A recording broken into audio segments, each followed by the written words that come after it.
Narito tayo ngayon upang matunghayan ang nakakakilig, napaka-sweet at talaga ng mga nagtitrending na love story ni Kalingap Tata at Ate Marjo.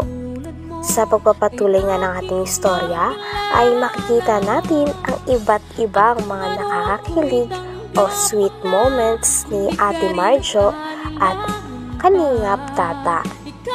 Unahin na nga natin ang kanilang naging unang pagkita kung saan kinantahan talaga ni Kalingap Tata ng sobrang pure at sobrang ganda nang sa ganon ay mapahanga niya kaagad ang dalaga na si Ate Marjo. Talagang unang tingin pa lang kasi daw ni Kalingap Tata ay napansin na kaagad niya ang ngiti ni Ate Marjo. Kaya naman dito ay nag-start na rin siya na haranahin si Ate Marjo hanggang sa napangiti na nga si Ate Marjo dahil sa mga kanta na ginagawa niya at dahil sa napakaganda nga naman ng boses ni Kalingap Tata. Pinapangarap ko ikaw ay akin. Ay, grabe. Pandas pa ta. Sige, tuloy mo tol. Tuloy mo tol. Pulang labi. Ay, mapula talaga ang labi niya. Matingkad mong ngiti. Matingkad talaga ang ngiti niya. Maabot hanggang sa langit. Huwag ka lang titingin sa akin at baka mawang puso kong sabik sa iyong ngiti. Ay, grabe ngiti talaga ako'y yan. nahuhumaling at sa tuwing ikaw ay lalapit, Dito ang na mundo araw-araw. ko'y tumitigil para lang sa'yo. Wow. Ang awit ng aking puso. Sana all. Sana ay mapansin mo rin ang lihim kong pagtingin. Hoy, may mabili. Mabili. Nabili. Tuloy mo. Nabili ako eh. Sino ka po ba? Ano ba mayroon? Tindahan to. Ay, sorry po. Sorry kuya. Nangaharana po. Nangaharana kayo doon sa harap. Upo kayo, Mengay. Tanghalin tapat na nangaharana eh. Sorry po Tindahan to. kuya. Tuloy po. Sorry po. Pasensya na kuya ha. Baka may ano po. Sige, tuloy. Sige, nasa isina na po tayong Sa kagandahan niya eh. Tol, nasa iyong ngiti na. Sa iyong ngiti, ako'y nahuhumaling. At sa tuwing ikaw ay gagalaw, ang mundo ko'y tumitigil para lang sa'yo. Ang awit ng aking puso, sana ay mapansin mo rin ang lihim ko pagtingin. Sunod naman sa kilig moments ay ang pangalawang beses na pagpunta ng Kalingap team kay Ate Marjo. Ngunit noong araw na yon ay wala nga si Kalingap Tata. At nung pumunta sila doon ay kitang-kita kay Ate Marjo na parang may hinahanap siya. At sabi niya pa nga ay bakit daw hindi nila sinama si Kalingap Tata. Kaya naman kinilig ang lahat sapagkat kitang-kita na nagkikare na kagad siya at gustong-gusto ding makita ni Ate Marjo si Kalingap Tata. Dito din sa kilig moments na to ay inamin din ni Ate Marjo na go daw siya sa kanilang tambalan, lalo na kung para lamang ito sa good vibes. Kaya naman napakaraming fans nga kinilig dito dahil napakataas niya nga ng tsansa na mangyayari ang pinakainantay ng lahat dahil ito ay sobrang nakakakilig. Ang tambalan ni Ate Marjo at Kalingap Tata na tatawagin nga o babansagan sa pangalang Marta. Napakadami na nga nangungulit daw kay Kalingap Tata tungkol dito. Hindi ako ano dyan sa love team na yan eh. Pero may pag-asa ba na magka-parehas kayo sa love team? Sakali, good vibes lang. Good vibes. Ah. Pwede naman ako sa good vibes. Ayun. Goals Grabe tayo. naman. Bakit di nyo kasi... Yay! Sabay ka nun. Tinanong.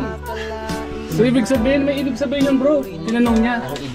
Ibig sabihin, may pag-asa, namimiss. Kuya Tat, sinanap ni. Ano kasi, minsan lang kasi ako Anong tawag Ay, sa'yo? sabay ganun. Anong tawag sa'yo ni Kalingap Tata? Oo, nakakatuwa lang yung ano. Minsan lang daw may maka-appreciate sa kanya. Kaya, uy, pero maganda. Maganda.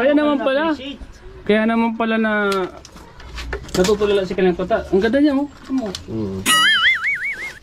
Bagay na bagay sa'yo ni Kuya Tat. Bagay na ba?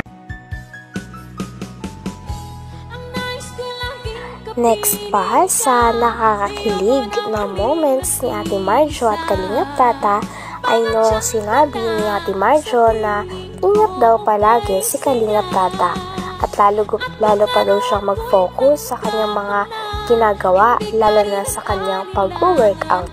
Sabi nga ni Ate Marjo ay aabangan niya at sana daw ay pagbutihin pa ni Kalingap Tata ang pag-workout nang sa ganon ay mas lalo pa itong magka-abs. Sabi pa nga niya ay more abs daw para kay Kalingap Tata. At syempre si Kalingap Tata naman ay pinaghahandaan talaga ito sapagkat sinabi na ni Ate Marjo na gusto niya ng abs kaya naman pinagpupursigihan na nga ni Kalingap Tata at hinahanda niya na talaga ang kanyang sarili nang sa ganon ay kapag nagkita sila muli ni Ate Marjo ay talagang mabibighanin din sa kanya si Ate Marjo at magiging bagay na nga sila sa isa't isa. Nakakakilig talaga ang moment na ito sapagkat damang-dama nga ng mga manonood na parang na-fall na rin si Ate Marjo at nagkakaroon na siya talaga ng pake at care kay Kalingap Tata.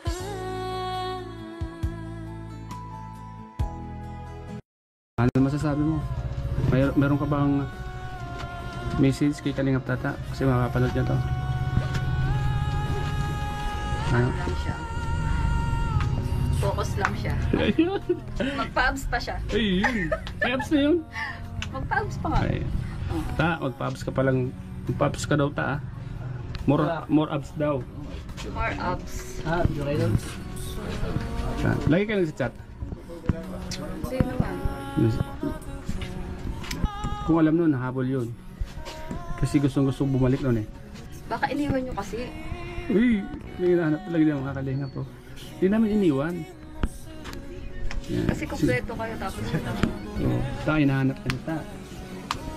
Bakit iniwan ka daw namin? So, ibig sabihin talagang Pinakahuli naman para sa kilig moments ng dalawa na ito sa vlog na ito ay noong in-interview na nga si Kalingap Tata.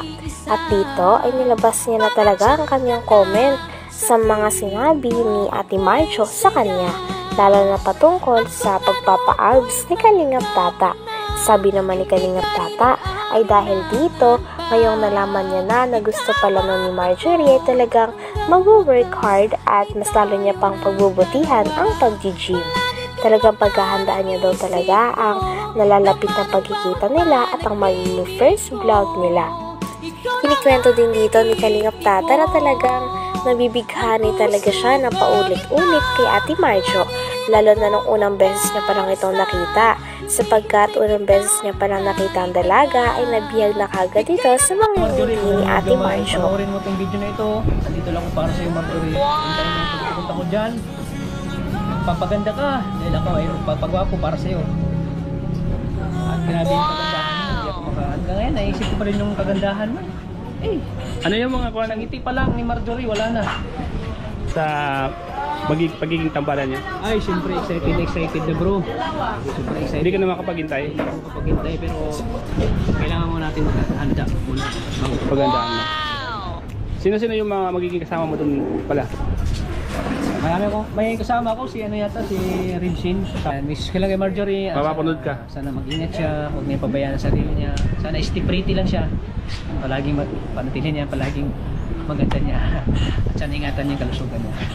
Sige. Upo ka dun, upo ka, naghihintay ka. Upo ka dun. Dito kasi yung solo. Dito.